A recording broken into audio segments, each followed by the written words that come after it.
Hi అండి, నమస్తే. వింజ వంటలకు స్వాగతం అండి. ఈవేళ చేపల పులుసు ఎలా తయారు చేయాలో చూపిస్తాను. దీని గురించి నేను 1 కేజీ పులుసు చేప అండి, ఇది 1 కేజీ తీసుకున్నాను. శుభ్రంగా క్లీన్ చేసుకొని పెట్టుకున్నా.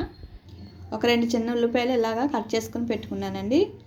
4 పచ్చిమిర్చి, ఒక పెద్ద సైజు అంత నిమ్మకాయ ఇంత సైజు అంత చింతపండు అండి నానబెట్టుకుంటున్నాను.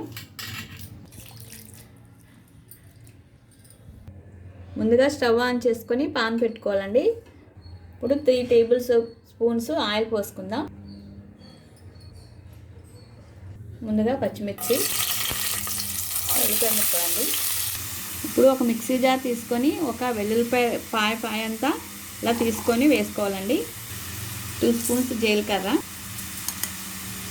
ఇవి మిక్సీ చేసుకొని చూడండి. ఉల్లిపాయలు వేగాయి కదా. ఇప్పుడు మనం జీలకర్ర వెల్లుల్లిపాయ ముద్దని వేసుకోవాలండి. నూనెలో బాగా వేపాలి. ఇప్పుడు పసుపు అండి, 4 స్పూన్లు కారం, టేస్ట్ తగ్గ సాల్ట్ అండి.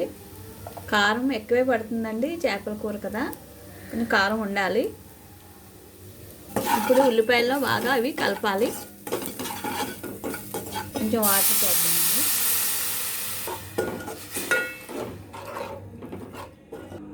మనం నానబెట్టుకున్న చింతపండుని ఇలాగా గుజ్జులా తీసుకొని పెట్టుకోవాలండి. ఇప్పుడు ఇందులో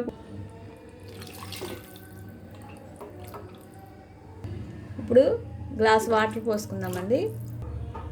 ఇంకొక 1/2 గ్లాస్ కూడా పోసుకుందాం.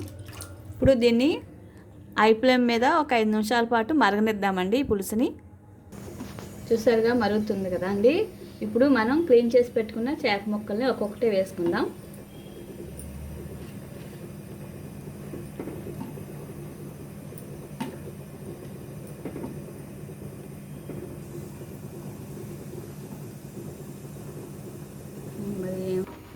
చూడండి, ఇలా గట్టి పెట్టకుండా మనం ఇలాగా ఒకసారి కలుపుకోవాలి.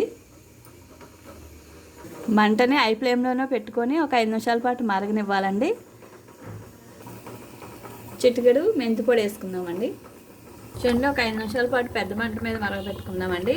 పెట్టుకున్నాం కదా. ఇప్పుడు చిన్న మంట మీద ఒక 2 నిమిషాల పాటు మరగపెట్టుకుందాం. మూత పెట్టుకుందామండి. మూత ఫుల్గా పెట్టకూడదండి, ఇలా పెట్టుకోవాలి. అయిపోయిందండి పులుసు. నూనె పైకి వచ్చింది కదా. ఇప్పుడు చివరిగా కొత్తిమీర వేసుకుందాం.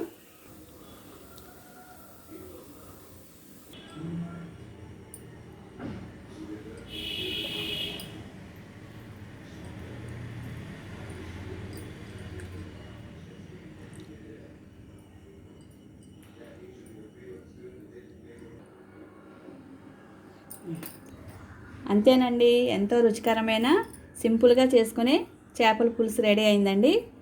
మీరు కూడా ఒకసారి ట్రై చేయండి ఫ్రెండ్స్. నచ్చితే కనుక ఒక కామెంట్ పెట్టండి. అలాగే నా ఛానల్ ఫస్ట్ టైం చూస్తే కనుక సబ్స్క్రైబ్ చేసుకోండి.